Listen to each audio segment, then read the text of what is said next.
Hello and welcome to How to Stay Married So Far. If you're listening on podcast, you could always go over to our YouTube channel, the Sawalha-Adderleys, if you want to look at us while we pontificate.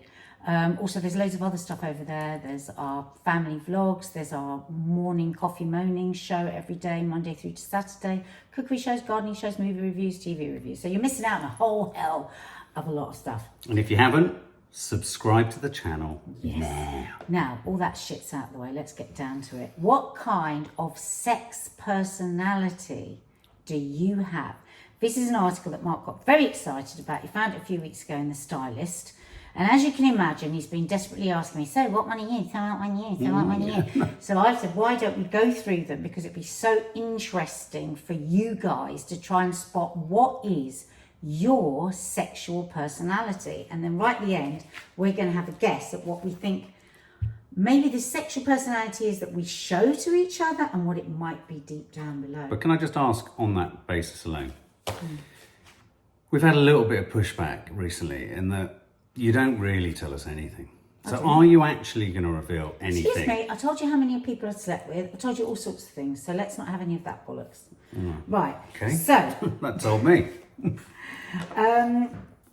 Now, this article, there's a bit of preamble before, but basically it's saying that though many of us know instinctively what we want in bed, basically it's rare that we go much deeper, and even rarer that we're able to articulate what we want to have in sex, what we want in sex. And this is because our unconscious traits shape our relationships and our sex personality type. Isn't that the case with everything? Well, everything we like in life and want to do. Nothing in life is going to have the same mess ups, restrictions, embarrassments, sense of shame like sex, because for some reason there is shame attached to sex. So in a weird way, what you're saying, yes. So I mean, that's what drew me to it in a way, is the idea that sex, but also sex is a sort of concentrated experience and activity that all of your personality can almost be expressed. Yeah, that everything that's happened, everything you've witnessed, everything that you felt can affect it, and I suppose oftentimes people are trying to ignore that sort of stuff. So. Paris Smith, who is a somatic sex coach, says that the way to improve your sex life is to ask yourself these questions. You know, what does sex mean to you? What function does it play in your life? Many people do not know the answer to this. I think we should try and answer that. What does sex mean to us? So we thought we would take you through these different types. Now, research shows that 39% of women say they always orgasm during masturbation, while only 6% say they orgasm during sex. Always orgasm. Not 6% orgasm, but always orgasm during sex. Whereas 95% of heterosexual men said they usually or always orgasm. Okay, well, just because that is quite a sort of deceptively simple question. What does sex mean to you? Well, we're not going to start with that. We're going to go through the personalities, then we're going to find out. Because if we do that, we've messed up the whole bloody thing, haven't we? That's what we're trying to discover. They ask it right at the beginning. No, they're saying, and this is how we help people to find themselves. So that's the question, if you're in class, to park at the top of your piece of paper, which we're going to come back to. To have your ears open for what you think could be your sex personality might be, because we're going to give you the profile, and then we're going to give you the tips if that profile resonates with you from the experts from this article in The Stylist.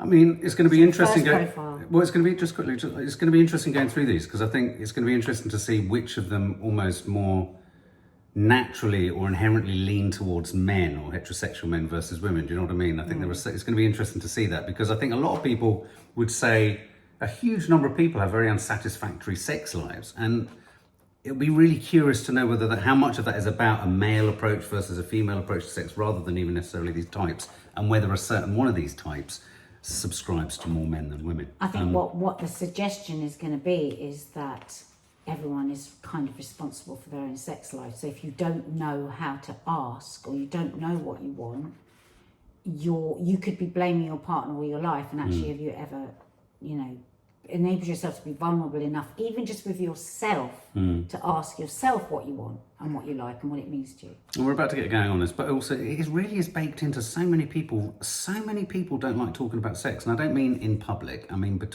but in couples. It's like a lot of people don't want to be either reminded or taken back to it, and sometimes it's not about being taken back to it.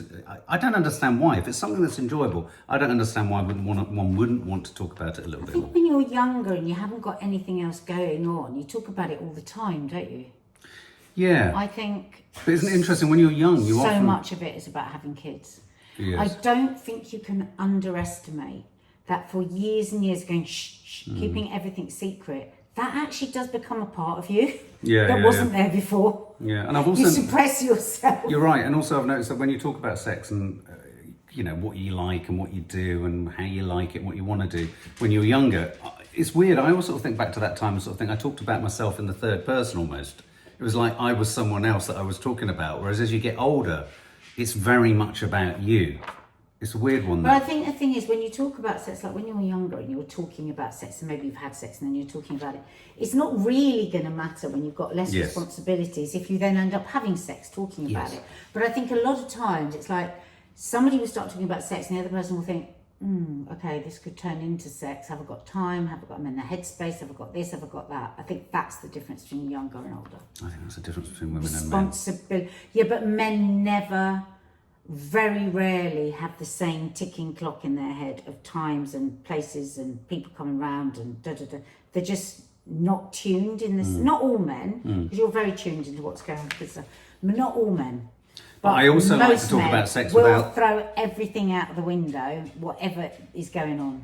I also like to talk about sex without the suggestion that it has to happen as well. I like a bit of post-match analysis, but we'll leave that there. Okay, so the first category that they've got in this piece is called the connector. And the connector, are we going to talk, this could be you if you enjoy the intimacy that sex brings you over everything else, whether this is bonding with a long-term partner or feeling momentarily connected with a casual hookup. You use sex to feel closeness and might find it easy to resolve arguments with sex, which can lead to unresolved tensions if your partner isn't on the same page.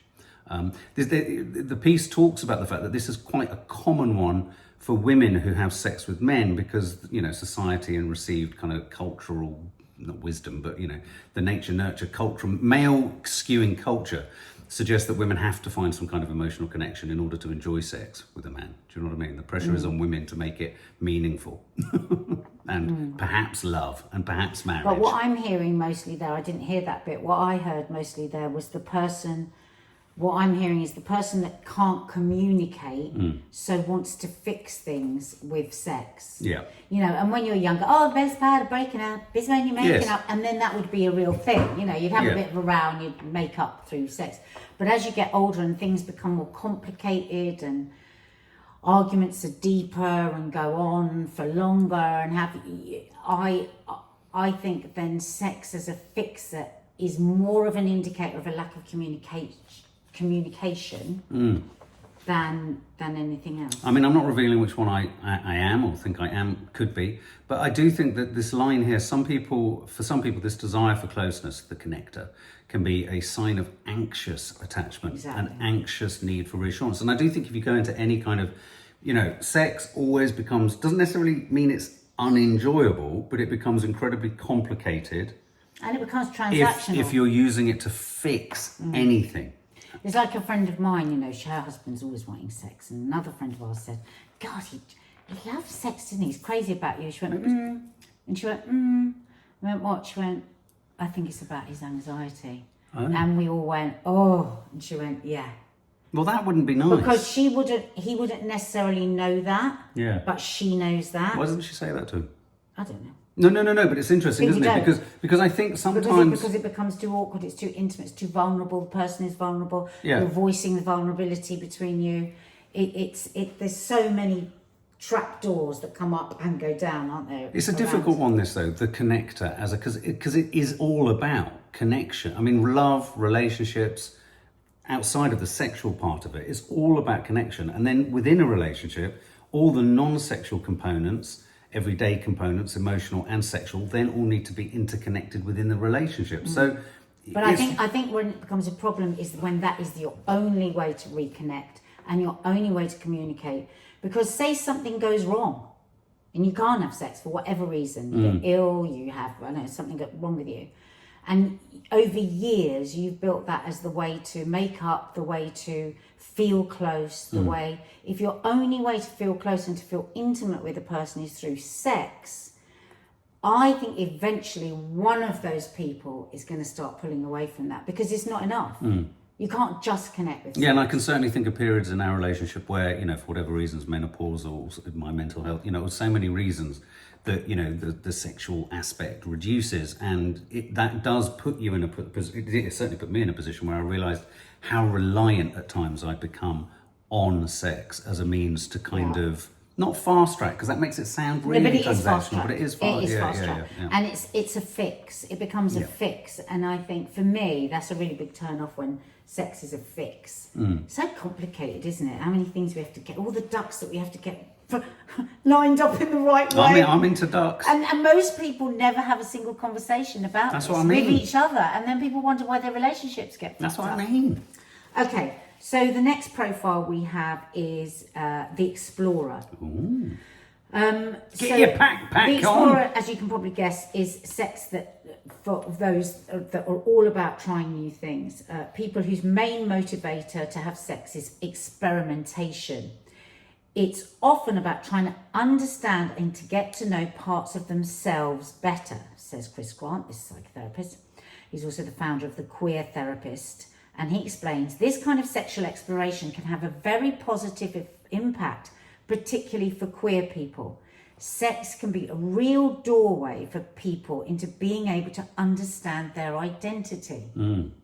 So, yeah, wow. And with that, you are going to, unless you're a totally free person, you're going to have to be really brave in knocking some of those doors down, aren't you? And to rid yourself sometimes of your own prejudice, your own homophobia.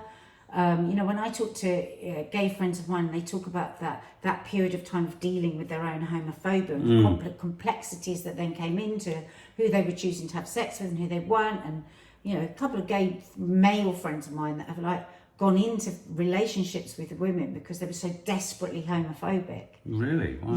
Yeah, because they didn't know they were. It's only when they look back that they realise how they had been, you know, fed society's like standards and narratives. You know. Well, I mean, I've had friends who said similar sorts of things. Yeah, so it's essential being an explorer, if you are one, is about trying new things in bed to get to new parts of yourself, that it's not just about, and this is real intimacy, I think, having sex and also from that discovering things about yourself. But the only way that's going to happen is if you're really free and open to discussion and trying things and this category is quite problematic for me in a way, because especially when you then start to move through some of the other categories, because in a sense the explorer isn't a million miles away from the hedonist, because if you want to be a true explorer of kinks, it says here at some point, you know, a sex party, or the kind of person for whom a sex party might be quite an exciting prospect. You know, in terms of what sex type you are, this isn't necessarily talking about what you are in relationship to who you're in a relationship with, because as an explorer, it's very hard, I'd imagine it's very hard to be an explorer and the other person just has to go along with you with everything that you want to do. But also, I think we mustn't think that everything here is about people being in a committed no, relationship. Absolutely. I mean, I think that's a problem. I think people get into a committed monogamous relationship before they've done any of this. So I'm hearing this as the explorer who is finding out more about themselves and probably comes into a long-term relationship with more chance of it surviving because they have an understanding of those interconnecting things, which is your sex personality and all of the rest of your personality can work together. Here's a question. And I don't agree that being an explorer means you're a hedonist. The definition of a hedonist is joy pleasure Yeah, and true, only that. true, You true. can be an explorer and still hold down a job and be No. be Yeah, you can be a committed hedonist and do all that too. person, you know. Yeah, so But I mean, I do. It's interesting, isn't it? Because at what point, and this is an important question, and I think this might speak to some of the problems that a lot of relationships go through sexually, is, you know, at what point, if you can't explore, say, your sexual identity, experiences in as fully exploratory way as you would like to, and you're in a relationship and you are an explorer and you like to try new things, and that person doesn't want to, at what point do you sort of have to, as an individual, go, well, that's just a part of my life, and that part of my life that I just accept, because we all have to make compromises. It's not about just, I want this, therefore I can have it. And this is what these people that are all contributing to this magazine do. Yeah, no, They I'm help asking people- in terms of, if you were an Yeah. explorer, I wonder So- how you could have a relationship with someone who was perhaps a little bit more conservative, was more of a connector. And you know, at what point, I think a lot of people feel very aggrieved if they can't have what they want. And I think part of a good sex life is compromise as much as sharing everything you want. It's recognizing what you won't do together as a couple as much as recognizing what you might be able to do together Well, as a yeah, couple. and I think that the more you understand about what your sex personality is and what you want, the better able you are to choose a partner that it is going to work for, and be able to. But if you can't voice it, I mean, people get married, people commit to each other, not really knowing what the other person really wants or thinks they may want in the future, or even had a discussion. Sometimes I hear people saying to their partner, or the way in which they ask if they want a cup of tea and how they'd like it, I think, have you put parts of your body near each other at all? Well, listen here, they say how to do better, so we can answer your question. So how to do better. It may not sound sexy, but this therapist says, for explorers, the key to having better sex starts with a notepad. Yeah. I'd suggest that both partners go away and literally write out what we would call their erotic template. Wow. So this is just writing down Just making everything. a note. This is writing down Erotic. everything that they have an interest in sexually, that they would like to explore with their partner. Then come together with both of those lists and cross-reference between the two of you Babe, you're using to words that are not find very out sexy. what they are both interested in. Then you can discuss. And I think this is an important point, and we've covered this before in other podcasts about setting designated time. So if there's designated time set, it makes it feel less taboo, because it's not like, oh, we've got to fall into this conversation. It might be at a point when the other person doesn't really want to talk about it, and you know. So maybe it could be just after you've had sex and you're both in a good place, and you say, let's just get our phones. Who's going to have a notepad? And just jot down some things that we think about sex that we've never. A post-coital note-taking. Not post-coital No, makes about sense. the actual sex, but like it might be a good moment for Yeah. you to think about other No, things. but an important thing I'd just like to throw in on that is, I think you're right about protecting time to talk about it, because I think one of the major kind of misunderstandings that creeps into relationships is it's easy for one to feel that the other one just is forever avoiding the subject, and you know what, men classically are appalling at timing these things. You know, we'll ask at the wrong time. It's not It's a appropriate. really good point, actually, And I because think- if you let me have finish. asked in the same way for years, Yeah. you know, maybe the thing is to think of a different way. Yeah, exactly. Yeah. And I think finding that time also, it's you know, you stand a chance of removing the resentment or the begrudging sense of, or I'm into it more, or you're not into it as much. And actually, it might, and even if one half, there could be, the reason that you don't talk about it could be that one of you doesn't want to talk about it because you're not happy with it at all. But I do think You're finding not some safe space of- to talk or you're about not it is safe. important. You don't feel safe to talk about At it. that point, you get a sex therapist. Because what you've got to absolutely promise yourself is that if you do have a discussion about sex, that nobody judges or gets angry, because that could shut down conversation for another 10 years, which Or I think take is what happened offence. with us. Or at take the beginning. offence. Cut down. Or take offence. I Yeah. mean, I think it's really, we imbue the act and ourselves and our bodies and how we present and how we perform and what we imbue it with so much significance that when you feel it's being avoided, you feel such an enormous, and I know I've gone through that experience and I understand there were reasons for that, and as you just sort of referred to there.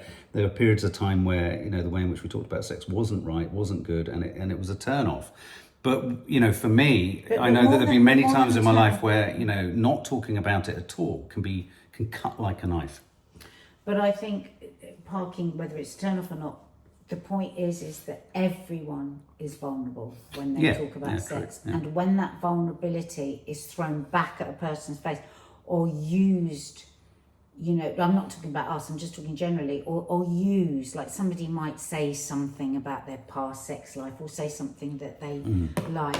And the other person, if that person then takes that and uses it in any other way than the purity of that person just saying it, I'm guaranteeing you will shut down potential for you both. And this is what this is all about, you know. And it says here actually earlier in the article, you know, don't switch off if you're single, because reading, talking, getting to know your own sex personality and I suppose strengthening your confidence about your sex personality will see you through a long-term intimate relationship, because a long-term intimate relationship is hard work. It is hard. Because, you know, you're pissed off, you can't pay the bills, sick of doing the washing up, and then you've also got to be sexy, and you've got to feel free, and you've got to be able to chat about it, and you've got to be able to experiment.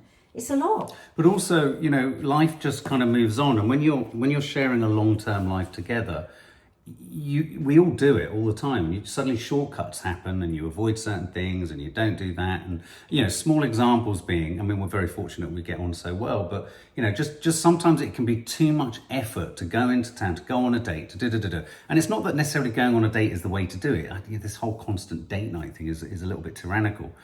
It can actually be about having a pleasant time at home or doing something differently, but we can easily forget over a short period of time or a long period of time to even protect that time. My word, my absolute word that every couple should hold in their head is to cherish the other person. And that doesn't necessarily have to be voiced. It can be just looking at your partner and catching yourself and cherishing something they're doing or saying or the way they're looking and then also to say it to them, say to them, you know, I think you're amazing. Yeah, we argue. Yeah, we do this. Yeah, we do that. But actually still now after this amount of time, you don't need money for that. You don't need to get on a bus for that. You don't need to do anything to cherish a person. Making somebody an extra nice cup of tea, you know, clearing up for them, sorting out something for them, fixing something for them. Any of those little things are cherished, are romance. That's domestic romance. That's long-term, non-showy romance. And that, I think, has longevity. We're back to filling the dishwasher. Validation seeker. I said that to you today, actually, as I was leaving. I said, "Oh God, you're like a one-stop shop positive meme, because you saw joy in the colour of leaves, and it made me stop." And I thought, "Wow, she's so positive." That was me acknowledging you. You went, "My God, you're like a non-stop running water positive meme," is the way you said it. But maybe there was a bit of cherishment in there. So something like that, where you would say it as a throwaway. You might then drive along and think, actually, that is so nice that Nadia opens it, doesn't see the fucking state of the drive, doesn't moan about the rubbish. And so just you didn't see any of the shit? No. But then to carry that on, what I think the advice would be is then to say, actually, you know, afterwards I was thinking, that's so lovely that you're like that. And that's the bit often we all have in couples, isn't it? Where we say it in our head, but we don't actually say it to the other person. Absolutely. Because life takes over. Anyway, let's get on with this. Validation seeker, off you go. What's a validation seeker? Well, for me, the validation seeker feels a little bit like the, was it? Not the connector. Connector. Yeah, the connector. It's kind of like, you know, this is the idea of seeking validation, making sure you don't feel like a bad person from sex and physically connecting from someone. And asking all the time if you're any good at bed. Using sex as a reason, to say, am I good enough? Do I look good? Am I nice? Am I attractive? Am I better than? Am I performing well? And all this kind of stuff. I think this is a problematic one for men, because I think men push this pressure onto each other, not from within a relationship. I think societally, I think for young boys, the whole pornography thing is a problem. I think there is so seeking validation, I know this talks about, you know, it can be triggered by traumatic experiences when you were younger, when you were a child, rejection, betrayal, you know, as someone who's been unfaithful with you. I've thought, you know, it's really difficult sometimes when you've been sort of serially, you know, cheated on. And you you're see it all the time in these dating shows, yeah. don't you? And what do I scream at the telly every time when they say, Don't give them only I've been cheated on, and so I'm really insecure and on it, and I go, no. But even in not letting don't tell them that. But even in not letting them know, that will, I don't even mean say that part of it. It's like a dissatisfaction or upset or distress could creep into sex, and you might seek validation in sex because you've predicted or thought, well, there's a pattern of things that have happened in previous relationships that have gone wrong, and I need to make sure I can do that. So again, this is a bit like, for me, this is a bit like the using sex to fix, or using sex for reassurance of who you are and what you are. And I think once again, as soon as you get into fixing or reassurance, it becomes difficult. And it's not happening for the right reasons. And that will put a different kind of pressure on the other person who can't be in their own experience of the whole kind of transactional sex, if you like. This is you if you've noticed yourself leaning on sex for reassurance, whether it's, asking, am I attractive? Do you love me? Are we okay? You might not even verbalize these things, but you find there's a direct correlation between having sex and feeling good about yourself. I relate to this a lot, and I'm not saying necessarily whether this is me, but I understand this. I know from a young age, I saw things, I sensed things, I experienced things in such a way that sex and physical intimacy in that sense was used and was a currency and was a sort of and I also saw people using it for to be sort of validated or made to feel better or to be feel certain about who they were and what they were. And I know for a fact that I've done that too. But it's interesting, this doesn't just come from trauma. It doesn't just come from you being in a relationship with someone and doing this because you've been serially betrayed. It can also come from being a man, and that was the thing I was sort of pointing out at the beginning of this, that this, interestingly, this category is a pressure created for men by other men and society too, in a different way. Misogynistic women who don't realise they've become misogynists. Yes, absolutely. Who wants the bad boy, who wants this, am I bad enough? Have I been horrible enough? Am I crazy enough in bed? So what is the how to do better advice? Well, this therapist says if your approach to sex, well, they break it down into two things. If your approach to sex, there's two approaches, syntonic or dystopic.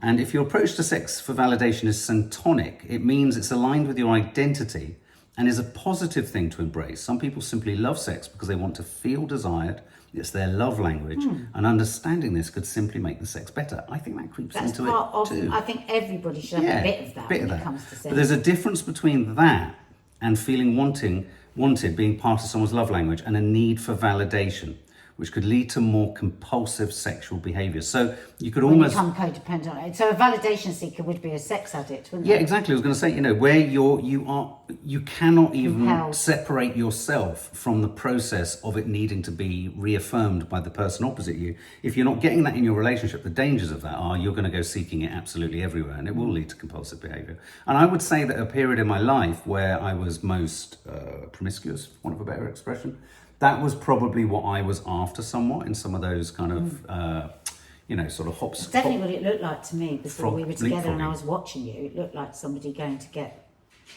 cocaine. There you go. Falling around. There you go. Right, so the performer. Ooh, get on a table. So the performer is motivated to have sex purely to please a partner. That's a common trait. And can sometimes be a turn on in itself, just turning on your own partner, right? So that's quite an empowered thing, right? But in some alternative relationships, such as BDSM, a submissive who has sex with a dominant partner will specifically enjoy that element of it. And that's fine, that's all fine. But having sex purely because you feel obliged to, i.e. duty sex, is something entirely different, says the therapist. People having sex only to please their partner often comes up in therapy. My God, I know too many women that say that. Right. I always encourage my clients to challenge the social scripts of what their duty really is. Because in a sex therapy space, it's only pleasure. Your only duty is pleasure. Interesting. Because I was like, when I read that, I was like, oh, right. So research shows that women who have sex out of a sense of obligation to their partner, of course, no surprise here, experience much lower levels of satisfaction. Well, of course they do, because it's like washing up or doing the ironing. According to this therapist, this lack of desire for sex may be something worth going to see a sex therapist for. It could point to past trauma and all sorts of things. But for others, it simply could be about being disconnected from what they find pleasurable. And I think this goes back to the taboo about there being shame attached to sex. You know, maybe your parents made you feel weird about having sex. I'm a bit confused about this one. We try to have really open conversations, like with with our daughters. I would say, you know, sex is something wonderful and amazing. It's really great, you know, if it's with somebody that you like. There's no shame to it, So sometimes I have very conversations with them because they have no sense of shame. They'll talk to me about anything. But in terms of the performer, is this very much talking about being a sort of almost, you don't mean the word victim, but in a sort of people-pleasing performer? No, it's talking about the three different types. You've got the type who genuinely is turned on by what their partner is turned on by. Right. So it's not like, oh God, I better be turned on by this because no, it's like literally that like gets them going because that gets their partner going. Right. There's that type. Then there's the type that might be in a submissive relationship that they're very happy, they want to be dominated. But then the third one is the one that is simply doing it for the other person, duty sex. And I think that will speak to so many women, that one. I think it will speak to some men too. I mean, I think the whole... No, of course it will to some men as well, but there is a solution. So he says, if this is you and you see sex as something you do for your partner rather than yourself, you rarely prioritise your own pleasure in bed. And I wonder if they ever think about their own pleasure out of bed, because I don't think you can totally disconnect these things. Instead focusing on pleasing your partner, you're more likely to give than receive, spend more time thinking about your partner while having sex than yourself, and often feel sex is something you should do rather than something you're excited to do. So if you're any of those, you're definitely the performer. Now, how to do better? To reconnect, or maybe connect for the first time, with what you want in bed. Well, that's a huge problem, isn't it? If you haven't done that very well. He has a tip. So, having better sex by starting with a hand massage may sound like an obvious first step, but it's something this therapist always recommends to clients who've lost their sense of pleasure. So, what she does, she gets intimate partners to massage each other's hands for 20 minutes. Jesus Christ, we'd be bored. Then switch. We can have a go at this, Mark. It's very non-sexual, not incredibly erotic, but it can teach us how to communicate with our partner about what we want. What, just through massaging hands? Massage my hand. Yeah. Right. It's also about learning to touch someone else's body with our own pleasure in mind. What does the skin feel like? Which part of our partner's hands do we enjoy touching? Applying these lessons to sex can be transformative. And they've been using this for years, sex therapists. So that's right. I'm going to close my eyes. Okay. So, where you're rubbing my thumb, I think it would feel nicer if you just rubbed in the fatty bit of the thumb. No, down the other end, sorry, in the hand. Yeah, that feels nice. And then maybe with your other hand, if you stroke my palm with the other hand. Oh, Christ. It's very hard to do it. Stroke it. Why are you rubbing it? Oh, you mean like that? Ah! Stop pulling the thumb. You're not concentrating on the two. This is ridiculous. This is very interesting. Try it again. It's Try hard it again. across the table. Right. Don't give excuses. You are here totally for my pleasure. Hang on You're not a going to minute. start moaning about the table. So Right, the performer. okay, let's start Who's again. performing here? You are The for performer. me because I am not able to ask for what I want. And I'm You're learning how asking to. very I specifically know, what you want. but I'm showing the person Yeah, but how they that's might not do how it. a person would do Okay. this, because All you are right, demanding. Let's start again and let's do it nicely. Right. Okay. That feels really nice, stroking my hand. Be careful with my thumb, because though I like that, I have got a bit of an inflamed thumb. Oh my God. No, don't say, oh my God, because now I've retreated. Good. Because you've, no, Good. no, Retreat. no, this is really important. This sums up everything we're talking about. So I've said to you. We'll do it what in a I room on our own. And you went, well, good. Yeah, well, No, because... this is interesting. Babe, if you are sat there demanding exactly how to do it, then there is no part. I have no agency in what I'm doing. Give me your hand. No, I'm not going to tell you what to do. I'm going to wait for you to do it. The best bit of this sodding podcast. What All is- of the rest of it, I'm going to throw it away. These papers. What are you This talking is about? everything. It's explaining everything. I know, but we can't sit Give here me for your 20 hand. minutes doing each other's We're hands not going properly. to do 20 minutes. You got fed up after 40 seconds. Because it felt a little inappropriate. No, it did not feel inappropriate. It's a fucking hand. Now give me a hand. Right. Now tell me what you want me to do with my hand. Is that what this is about? Me telling you? I thought it was just you Because doing now what you want to do. Now you're getting in touch with what you want. Right.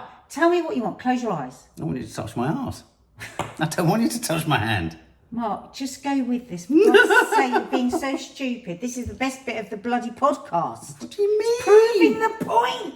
I said to you earlier, if Why are somebody you says so to you angry? something, because you're being really, really... Babe, you're being embarrassing thick. yourself now. Mark, No. you're being thick. No, I'm I not am not being thick embarrassing at all. myself. You've shown yourself. I felt we were hosting a podcast, not about to do 20 minutes of... When... If you say 20 minutes one more time, I'm going to rip up all these sheets of paper. It doesn't say here that the person whose hand is being massaged says what they want. It does! That's the bloody tip! That's what he says. When you have lost a sense of what you want, we give them this exercise. So the person that's lost a sense of what they want Okay, so gives tell me the what you'd other like. person their hand, Okay. so that they can get used to feeling what they actually want and then asking for it. You did all the mistakes straight away. Good. I'm astonished. Don't be that astonished. I'm going to edit out this bit and I'm going to play it everywhere. What is wrong with you? You need to have sex. You've got a problem. Mark, this is so incredible. You made every mistake that they've said not to Because mistake. you know what? You've I made the didn't understand what on earth you were talking Yeah, about. that's I another don't- mistake, I don't because you think- weren't listening. I was listening. If you'd let me get a word in edgeways at the beginning, I said, I don't understand the performer. The performer, you gave me then 3 categories. There's 3 bloody categories and we're working on the last So category. who's performing for who? Right. Why are you obsessing Right, about the give word me your hand. So you give me performing? your hand and tell me what you Right? want. Imagine... It's called the performer. Shut up, right? Imagine No, all it's not a good look. our married It's not life. a I good don't care.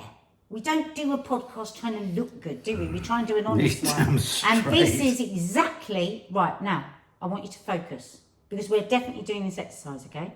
Right. So, you've got to imagine Yes. that I've been the wife that for all our sex life has just done it dutifully, right? I've lost all sense of what I want or how to ask for it. Everything that we do when we're having sex, I'm thinking about what you want. So the exercise is I give you my hand, I close my eyes, and now you have to be that partner to my hand. So I am going to try and connect with what I actually want. Okay. But I must be careful. I want to use my hand and slap you around the face with it. And? But I'm not going to do that because I don't believe in violence. Hang on a minute. No, you haven't. Things were moving very nicely until you then brought up the problem of your freaking thumb hurting. Okay. Everything was going on. You were in a good place. No, You were no. almost. No. You were almost No. orgasmic. No, listen. And then you said, "Not too hard. That's my thumb." Which is exactly about putting sexual boundaries in. Boundaries in. You went, oh God, now you're hurting. Imagine if we were trying a new sex position and I went, oh no, not like that, it hurts. You've I just stopped taught straight me. away.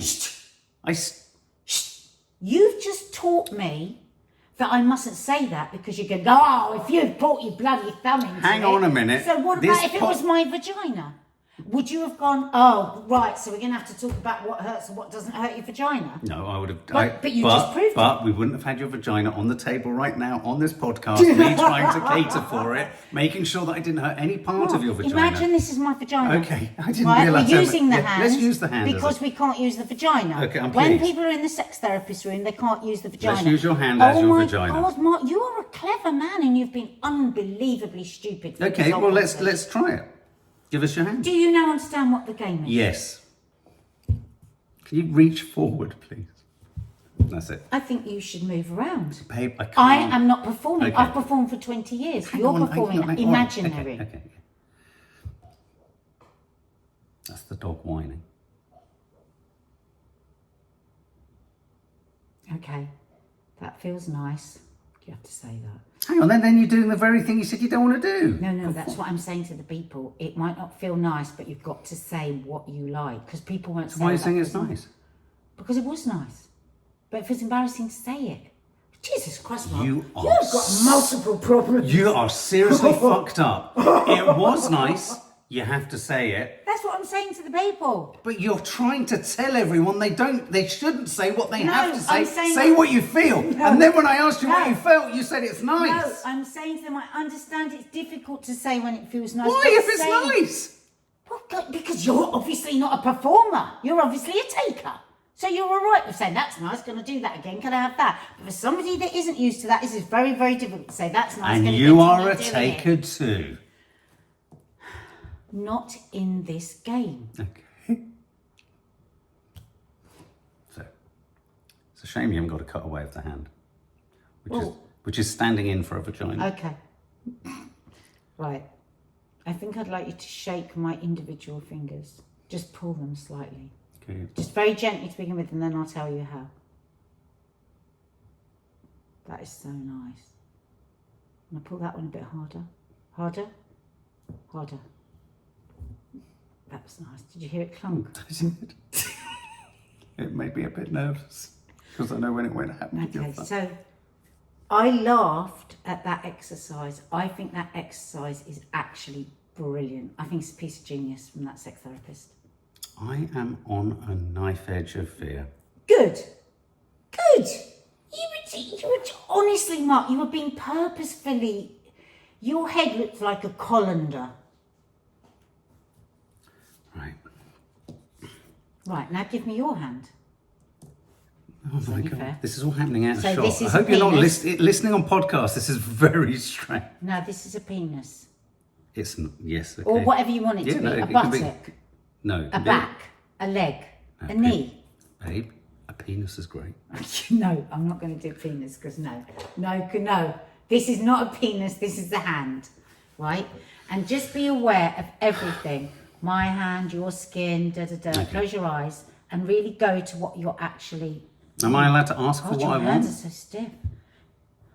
Are you having an effing laugh? You just did. I have explained this 5 million times. Of course you're supposed to say what you want. You're preparing my fingers in a way that means you're going to do something that you've already thought about. I'm not. I'm waiting for you to tell me what you like. Okay, that's good. I'd like you to just hold each finger for 3 seconds. Sensitively.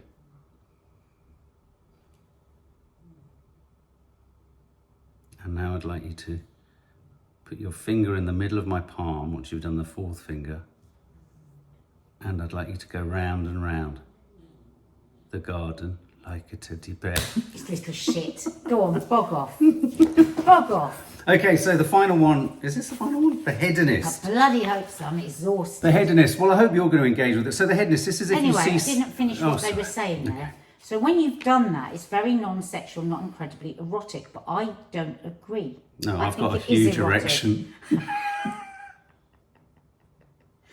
Applying these lessons to sex can be transformative and it helps feel less like a duty. I want you to touch more. I want you to stroke it. I want you to hold it. We don't say that shit to each other. No. There you go. There was you rejecting it. When should we do that together? Shut up, Mark.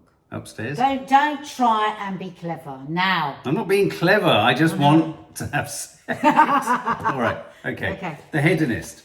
If you see sex purely as a way to feel good, this is for you. Again, a little bit like one of the other ones, I think. There are people who really just want to have a great time, and that's it. They want to have fun.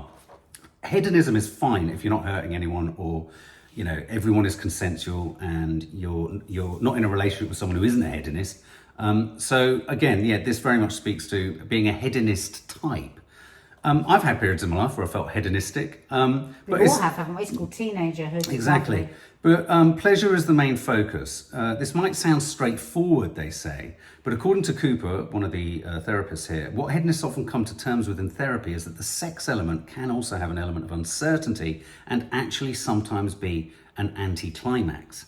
And I think this is important. This is about the idea that if you are a hedonist type, I'd have thought the troubles start to kick in when it doesn't deliver on what you think it should deliver all the time. And, you know, it's like that thing of when you take drugs and you keep... Yeah, and the more you take a certain drug, the less effective it is. And I think this is an interesting part of sex, because I know that I've had a hedonistic, addictive attitude to sex at times. And you have to factor into this that actually if you just keep going, you're going to get to a point of destroying the relationship, destroying the specialness of it, destroying, ironically, the hedonism of doing it, because you've tried everything.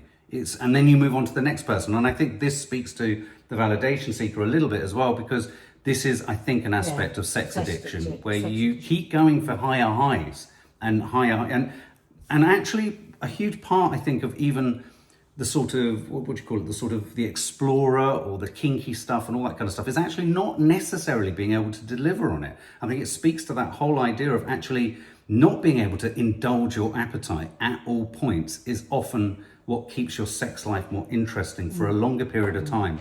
And like anything, if you have cake every single day, exactly, where are you going to end up? And I also think what's interesting as we get to what ones we think we are, I think we are all many of these at different times of our lives, because I can think of periods in my life where I was much more one or the other. We're not at the sum up yet. No. So what do we have to do to be better? Well, if you're motivated by pleasure, but sometimes find that rather than being present in the moment, your mind is racing so much that it's getting in the way of having a good time. Paris Smith says, a lot of people are very in their head during sex, so my work is about getting them to drop back into their bodies. This starts with people asking themselves things like what smells they enjoy, what touch they enjoy, how they like the lighting in the room. It's a little bit like the hand exercise that we just did. Because it's everything other than sex. Yeah, it's about, that was the door. It's about, I can carry on talking, I think. It's about sensuality. And I think we don't think enough about sensuality. Touch, taste, smells, you know, the lighting, the location. Our senses are all supposed to be involved in sex. Yes. And too often they're not. So again, that thing with the hand, you might have a nice cream, you might want a nice smell, can I have some rose oil, or could I have some... It's a really good precursor to sex. I think if you started with that and then went into sex, you're going to be more able to continue that on. I agree, and I think that's why a lot of people do start with a massage, don't they? Yes, and I also think that's what, I mean, the hedonist speaks to the wham bam, thank you ma'am, and you know, the more you just keep going through that, then sex becomes such a functional, dissatisfying thing for the person you're having sex with, for you, and it becomes a bigger and bigger problem. I mean, it's weird, because I can think of periods in my life where everything was going on and you were doing all sorts, and yet it didn't touch anything in you. It was all about, you're right, it sounds kind of a bit simplistic, but scene setting is really important. And I mean scene setting in emotional sense as much as the low lights and windows and all that malarkey. I mean, windows? Getting, like you talk about, the cherishing. It's about getting, you can get to a sort of erotic place through a bit of kind of pre-production, I'd call it. I think what happens as well with pre-production is that it can be a little bit intimidating. I wouldn't want too much pre-production. I like the amount of women that say, "Oh my God, he thought that rose petals and running the bath was going to get me going." Rose petals. I just thought, "Oh God." So it doesn't work for everyone. No. It does on Instagram. Or that thing that someone said years ago of lying on the bed with a plant on your crotch. No, that was the rose. about? Yeah. Oh, The Escapist. Oh, one more. So sex is the ultimate natural stress buster. It's no wonder many of us use it to counter the realities of everyday life. When you're having sex for stress relief, it can lead to all these wonderful releases of oxytocin and all these lovely things that make you feel fantastic. A dopamine spike. And in fact, many people do use masturbation or sex to go to sleep. And I know one woman who says that her husband says, "Well, I must have sex, otherwise I can't sleep." And I felt physically sick when she told me that. I thought, "Oh my God, you're basically a medication."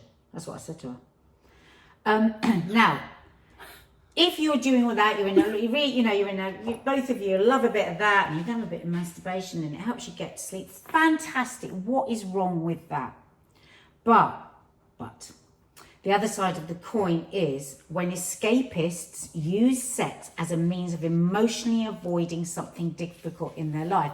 I think that marries up with the connector, the one that's not able to articulate other stuff and goes to sex. If you identify that this is the pattern for you, of course, like Mark, we've all got multi-personality disorders. We can all be any of these things, can't we? Because we will have moments. But I think it's when it's a pattern and it becomes really your personality. Because when we now have a guess of each other's personalities, I think we're going to take it for granted that we're all a bit of those. But what is our root personality? Like, I'm an extrovert. That's my root personality. But I could also be this, So, right. So if you identify that this is a pattern for you, that you want sex to escape the stresses of life emotionally, rather than it simply being about the chemical short-term release, you've got to do some work. Handwork? Finger work. So how to do better. Stay curious about whether this is just your way of emotionally regulating, using sex to escape, or whether it's more about a traumatic or stressful experience that you might find helpful to address in a different environment. So basically, if it's not that, they're talking about, have a bit of therapy, because there is something massive you're avoiding. And eventually that could serve you, for some people that could serve them all through their life. But I think more often than not, there's eventually going to be a crash and burn. So I think before we reveal what we think the other one is, and maybe what we think we ourselves are, we also are against the clock, because we do have a child about to walk through the door. Just to say, I relate to so many of these individually. It's easy to almost take all of these types and only look at the kind of the sort of the wrong end of the manifestation of them, whereas actually... Yeah, because with all of this, they're saying this is good, but if it's too much of a pattern, if it's this, then... Exactly. But what do you think... Okay, if you were to say... Yes. Stepping to one side that we could all be a part of these, yeah. What would you say is your Achilles heel? Out of all of these, what do you think you would need the bit that says how to do better? Probably the connector and the validation seeker. The connector and the validation seeker. Yeah. But I think you've improved that a lot over the years. Yeah. I think you really have, like massively.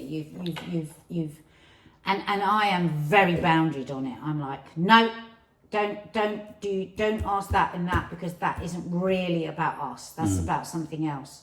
And so I've helped you. I mean, I've been really tough with you about that and gone, nope, don't ask me that, because that doesn't work for me, and but yeah. And what about you? I would agree. What one do you think I am? I wonder whether you're the connector. Do you? Yeah.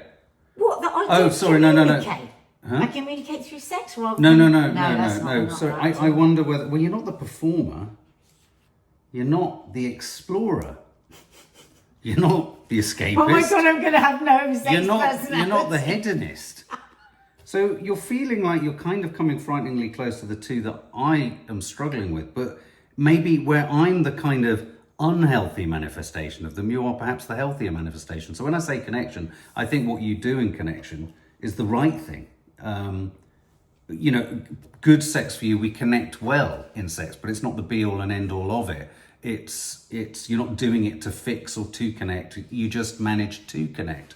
And the validation seeker, again, I don't think this is you doing it to feel like you need to have validation, but you get some from it, maybe. I don't know. Yeah. I mean, those are the two where I find myself going towards for you, because I tell you what I'd like us both to do a bit more of is the explorer and the hedonist. That's great fun.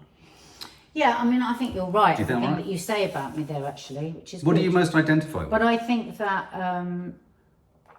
yes, I don't need it to validate myself, but then I am in a very loving relationship. But then all we can do is judge where we are, can't we? You can't say, but if I wasn't in a loving relationship, because I am. So, and that partly is my personality, that I've chosen somebody that I can trust, that I know loves me, that is kind, that is all those things. So my personality has chosen that. And so that you know, it's undeniable. Which do you most identify with? But I think, well, like you, I could identify with all of them, I suppose, and definitely at different periods of time. I mean, I don't think I have been a hedonist, but not necessarily just with sex, with drink and everything. So that would have been part of it. Certainly not an escapist. I can't, it's like if I'm depressed, or if I'm feeling unheard, or I don't drink alcohol and I don't have sex. No. It's the complete opposite for me. I go monk-like because it distracts me from whatever I'm trying to work out. So I've learned quite a lot about myself from reading that and going, yeah, God. I actually feel better for reading all these. I think what I need to work more on is explorer, because I think so many things that I often talk about here that come into play that disallow that, don't they? When you're a parent, when you're an older mum, when we've been through a lot of things and depression and I am a fixer and I'm a rescuer, so I am always looking. I'm always switched on to what other people want and need. It's weird, isn't it? So when you say you want to go a bit more explorer, what does that mean? Well, no, I think that, just that hand exercise was quite interesting, because I thought I wouldn't say that. Like if on the rare occasion that you might give me a bit of massage, I'm counting down, I'm thinking, well, that's going to be boring for him now because he's been doing that for like 4 minutes. That's annoying that you're thinking that when I'm not necessarily feeling No, but I'm saying that's what I have to work on. I'm not saying you. This is the problem. You've taken it straight back to you. No. I'm talking about what I need to work on. Yes. Because because you can't really be free until we're all free.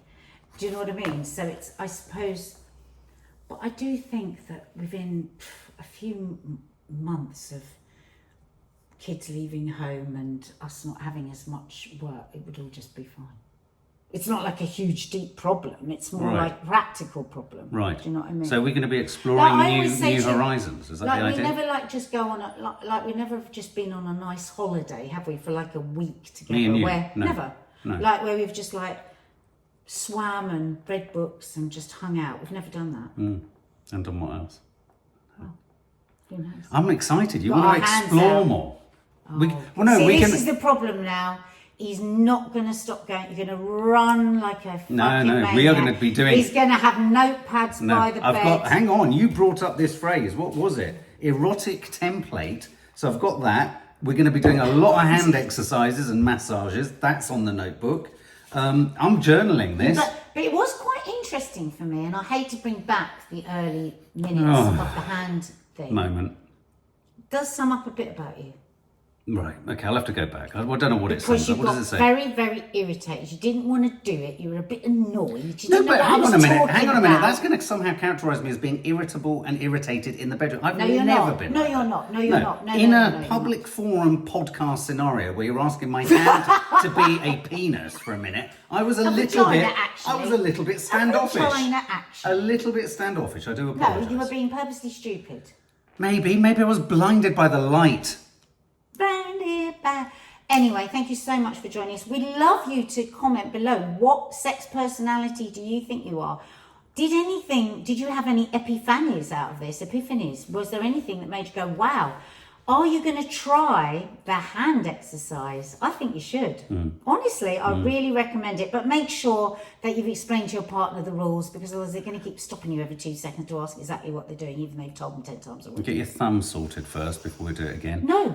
Maybe that's my uncomfortable area, and you have to work with it. Babe, that's the whole point. You've just proved it again. It's not your only I said, uncomfortable if somebody area. tells you something vulnerable and they expose it to you, don't throw it back in the face. You've thrown my thumb in my face 3 times in this podcast. You've thrown many other things in my face.